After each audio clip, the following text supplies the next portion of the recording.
Shalom saudara yang terkasih di dalam Tuhan. Mari kita akan memuji nama Tuhan. Kita terlebih dahulu kita akan menaikkan doa setiap kita.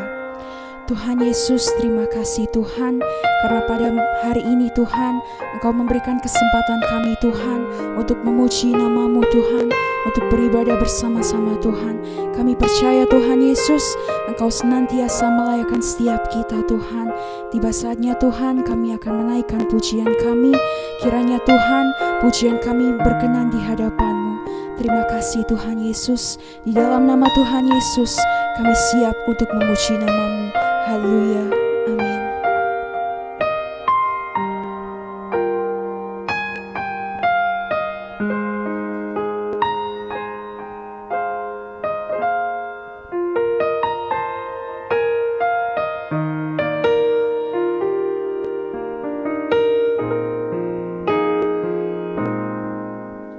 Engkau Tuhan yang setia,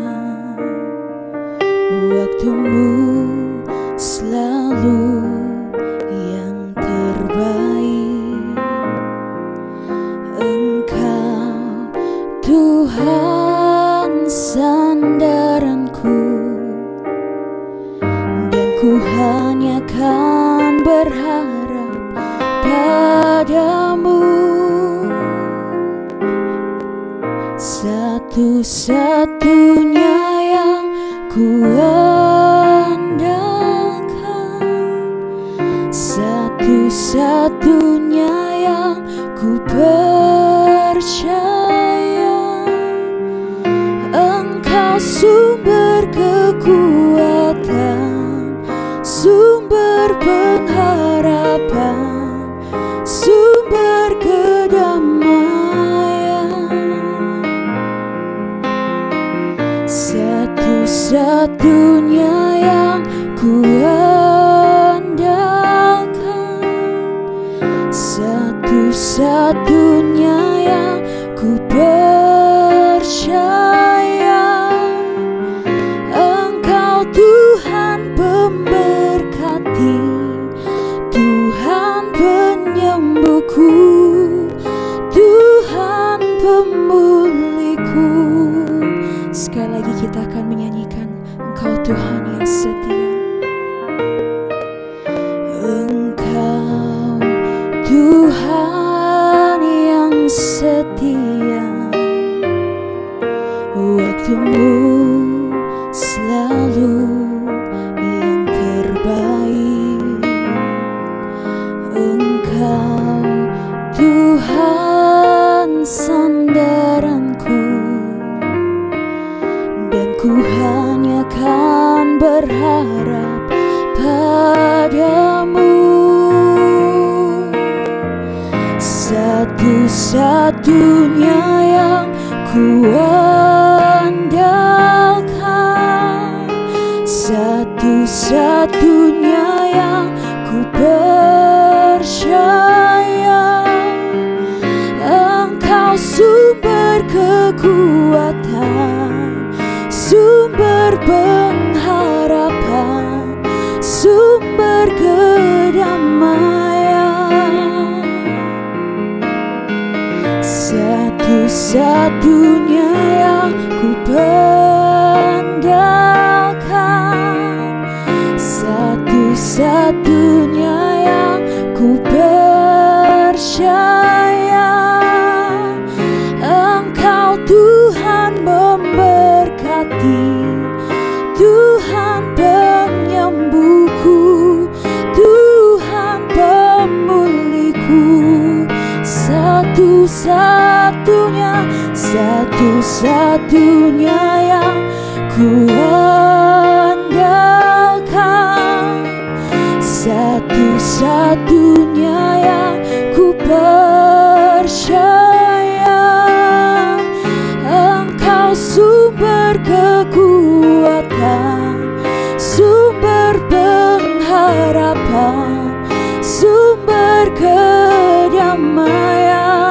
Satu-satunya, satu-satunya yang ku andalkan, satu-satunya yang ku percaya. Engkau Tuhan memberkati, Tuhan penyembuhku, Tuhan pemulihku, satu-satunya, satu-satunya yang ku andalkan, satu-satunya yang ku percaya. Engkau sumber kekuatan, sumber pengharapan, sumber kedamaian. Katakan dengan iman, satu-satunya yang ku andalkan, satu-satunya yang ku percaya. Engkau Tuhan pemberkati, Tuhan penyembuhku, Tuhan pemulihku. Oh, satu-satunya yang ku andalkan, satu-satunya yang ku percaya. Engkau sumber kekuatan, sumber pengharapan, sumber kedamaian. Oh, satu-satunya yang ku andalkan, satu-satunya yang ku percaya. Engkau Tuhan memberkati, Tuhan penyembuhku, Tuhan pemulihku. Engkau Tuhan memberkati, Tuhan penyembuhku, Tuhan pemulihku. Oh, Engkau Tuhan memberkati, Tuhan penyembuhku, Tuhan pemulihku. Oh, Engkau Tuhan penyembuh kami, Tuhan pemulihku. Engkau Tuhan yang ku andalkan. Haleluya, haleluya. Dalam setiap keadaan kami mau setia menyembah-Mu. Terima kasih Tuhan, terima kasih Tuhan.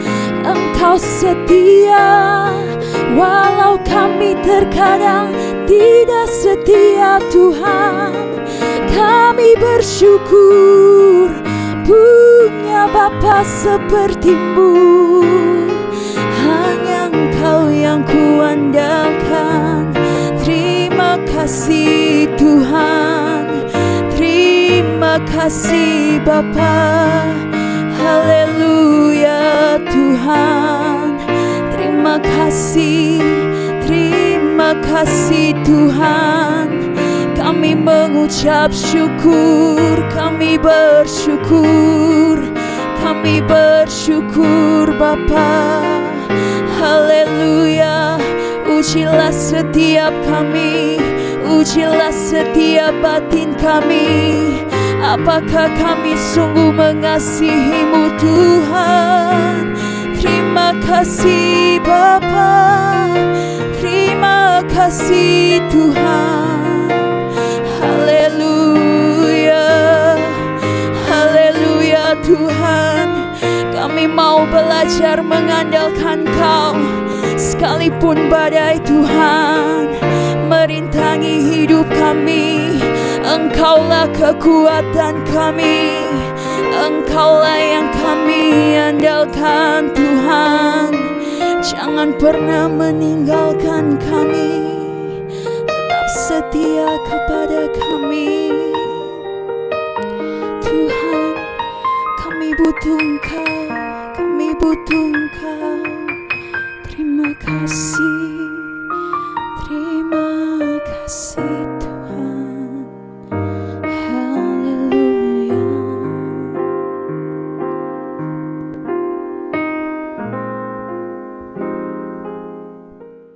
Shalom Bapak Ibu yang dikasihi Tuhan.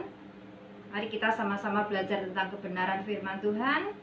Kita akan melihatnya di dalam Mazmur pasal yang ke-73 ayat 1 sampai yang ke-28. Tema firman Tuhan pada hari ini adalah pergumulan dan pengharapan. Mazmur Asaf. Sesungguhnya Allah itu baik bagi mereka yang tulus hatinya, bagi mereka yang bersih hatinya. Tetapi aku sedikit lagi, maka kakiku terpeleset, nyaris aku tergelincir. Sebab aku cemburu kepada pembual-pembual, kalau aku melihat kemujuran orang-orang fasik. Sebab kesakitan tidak ada pada mereka, sehat dan gemuk tubuh mereka. Mereka tidak mengalami kesusahan manusia, dan mereka tidak kena tulas seperti orang lain. Sebab itu mereka berkalungkan kecongkakan dan berpakaian kekerasan. Karena kegemukan, kesalahan mereka menyolok, hati mereka meluap-luap dengan sangkaan. Mereka menyindir dan mengata-ngatai dengan jahatnya. Hal pemerasan dibicarakan mereka dengan tinggi hati. Mereka membuka mulut melawan langit, dan lidah mereka membual di bumi. Sebab itu orang-orang berbalik kepada mereka, mendapatkan mereka seperti air yang berlimpah-limpah. Dan mereka berkata, bagaimana Allah tahu hal itu? Adakah pengetahuan pada yang maha tinggi? Sesungguhnya itulah orang-orang fasik. Mereka menambah harta benda dan senang selamanya. Sia-sia sama sekali aku mempertahankan hati yang bersih, dan membasuh tanganku tanda tak bersalah. Namun sepanjang hari aku kena tulah dan kena hukum setiap pagi.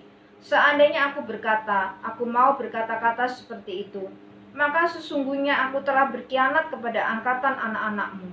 Tetapi ketika aku bermaksud untuk mengetahuinya, hal itu menjadi kesulitan di mataku. Sampai aku masuk ke dalam tempat kudus Allah dan memperhatikan kesudahan mereka. Sesungguhnya di tempat-tempat licin kau taruh mereka, kau jatuhkan mereka sehingga hancur. Betapa binasa mereka dalam sekejap mata, lenyap habis oleh karena kedahsyatan. Seperti mimpi pada waktu terbangun ya Tuhan, pada waktu terjaga rupa mereka kau pandang hina. Ketika hatiku merasa pahit dan buah pinggangku menusuk-nusuk rasanya, aku dungu dan tidak mengerti, seperti hewan aku di dekatmu. Tetapi aku tetap di dekatmu, engkau memegang tangan kananku. Dengan nasihatmu engkau menuntun aku, dan kemudian engkau mengangkat aku ke dalam kemuliaan. Siapa gerangan ada padaku di surga selain engkau? Selain engkau tidak ada yang kuingini di bumi. Sekalipun dagingku dan hatiku habis lenyap, gunung batuku dan bagianku tetaplah Allah selama-lamanya. Sebab sesungguhnya siapa yang jauh daripadamu akan binasa. Kau binasakan semua orang yang berzina dengan meninggalkan engkau. Tetapi aku suka dekat pada Allah. Aku menaruh tempat pelindunganku pada Tuhan Allah, supaya dapat menceritakan segala pekerjaannya. Pernahkah di dalam hidup ini, selama kita hidup di dunia ini, tiba-tiba muncul suatu perasaan seperti Asaf? Mengapa orang yang hidup di luar Tuhan, kelihatannya hidup mereka itu lebih enak? Dikatakan di situ, kesakitan tidak ada mereka, sehat dan gemuk tubuh mereka, tidak mengalami kesusahan mereka, tidak kena tulas seperti orang lain.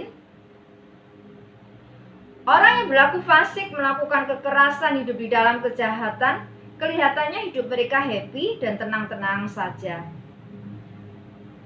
Saudara yang dikasihi Tuhan, kebenaran umum mengatakan bahwa Allah itu baik bagi mereka yang tulus atau bersih hatinya. Kalau kita hidup berkelimpahan, diberkati Tuhan, jauh dari sakit penyakit, jauh dari masalah keuangan, jauh dari masalah keluarga, pelayanan dan pekerjaan diberkati Tuhan pasti mengaminkan ayat itu. Tetapi bagaimana kenyataannya yang kita hadapi? Bahwa tidak ada manusia yang di dalam kehidupannya tidak mengalami masalah. Dan bagaimana jika hal itu dialami oleh anak-anak Tuhan yang sudah menjaga hatinya bersih, tidak berkomitmen dengan dosa? Bagaimana bila hal itu dikaitkan dengan janji Tuhan? James Domsop, pengarang buku Kala Tuhan Tidak Dipahami, berkata bahwa hidup itu adalah tantangan. Kita akan membaca di dalam ayat yang kedua sampai 12. Dikatakan di situ, sedikit lagi kakiku terpeleset, nyaris aku tergelincir. Seperti Asaf berkata demikian. Ketika kekristenan kita diuji dengan permasalahan, dan ketika kita mulai iri dan membanding-bandingkan dengan kehidupan orang fasik atau orang yang melakukan kejahatan, apa yang ada di dalam pikiran kita? Ternyata orang fasik itu tidak mengalami kesakitan, tidak menderita seperti orang lain. Mereka sehat, kuat, mereka tidak mempunyai permasalahan seperti orang lain. Mereka menjadi sombong, mereka menertawakan orang lain, dan membicarakan segala sesuatu yang jahat. Bahkan di dalam ayat yang ke-10, orang-orang berbalik kepada mereka, terpikat dengan cara hidup mereka, cara hidup fasik, dan timbul kata meremehkan akan keberadaan Tuhan. Dalam ayat 11 dikatakan, bagaimana Allah tahu hal itu? Adakah pengetahuan pada Yang Maha Tinggi? Apakah anak-anak Tuhan ada yang jatuh seperti itu? Akhirnya mengikuti gaya hidup orang fasik dan juga ikut mengata-ngatai seperti yang dikatakan mereka, dengan tidak menganggap akan keberadaan Allah. Saudara yang dikasihi Tuhan, anak-anak Tuhan harus menyadari bahwa kita ini sudah ditebus oleh darahnya yang mahal. Janganlah kita berkata sia-sia mempertahankan hati yang bersih dan membasuh tangan tanda tak bersalah. Perkataan itu membuat kita, kalau kita membanding-bandingkan hidup kita dengan orang-orang di luar Tuhan, maka yang akan terjadi adalah kita menjadi hopeless, hilang harap atau putus asa. Mengapa aku harus bersusah-susah dengan kehidupan yang benar, yang tidak berkomitmen atau tidak berjanji, berkomitmen, tidak hidup di dalam dosa. Segala keluhan, protes terhadap ketidakadilan yang didapatkan akan membuat kita itu justru menderita sepanjang hari yang panjang, sepanjang pagi menghukumnya. Seperti yang dikatakan oleh Asaf. Karena ketika dia membanding-bandingkan dalam ayat yang ke-14, sepanjang hari dia merasa kena tulah dan kena hukum setiap pagi. Ada suatu pengkhianatan iman pada nenek moyangnya yang tetap setia pada imannya, seperti Musa, Abraham, atau seperti mereka yang rela mati bagi Kristus, para martir. Saudara yang dikasihi Tuhan, kita harus sadar, seperti Asaf ini segera menjadi sadar di dalam ayat yang ke-16. Tetapi ketika aku bermaksud untuk mengetahuinya, hal itu menjadi kesulitan di mataku. Kita tidak perlu membanding-bandingkan kehidupan kita dengan orang-orang fasik, orang-orang di luar Tuhan. Sampai aku masuk ke dalam tempat kudus Allah dan memperhatikan kesudahan mereka. Ketika Asaf menjadi sadar dan ketika dia mengakui ketidakmampuannya untuk memikirkan masalah itu, kesulitan yang dia hadapi membuat dia sadar sampai dia masuk di dalam tempat kudus Allah dan memperhatikan kesudahan mereka. Dengan kata lain, hidup kita yang kita hidupi ini kita syukuri, bahwa kita percaya Tuhan itu terlalu baik bagi kita. Tidak perlu kita membanding-bandingkan. Justru kita harus meningkatkan kerohanian kita dengan kita semakin mendekatkan diri kepada Tuhan, dengan kita semakin introspeksi akan kehidupan kita disesuaikan dengan firman Tuhan. Di situ kita boleh merasakan hadirat Tuhan. Dan ketika dia masuk di dalam hadirat Tuhan, disitulah Asaf mengerti apa yang akan terjadi dengan orang yang hidup secara fasik, bahwa hidup manusia itu tidak selamanya di dunia ini, ada batasnya. Dikatakan di situ, di tempat licin Tuhan taruh mereka dan membuat mereka jatuh untuk dihancurkan. Sesungguhnya di tempat licin kau taruh mereka, kau jatuhkan mereka sehingga hancur. Betapa binasa mereka dalam sekejap mata, lenyap habis oleh karena kedahsyatan. Secara cepat mereka dihancurkan. Mereka seperti mimpi yang pergi di pagi hari. Rupa wajah mereka dipandang hina oleh Tuhan.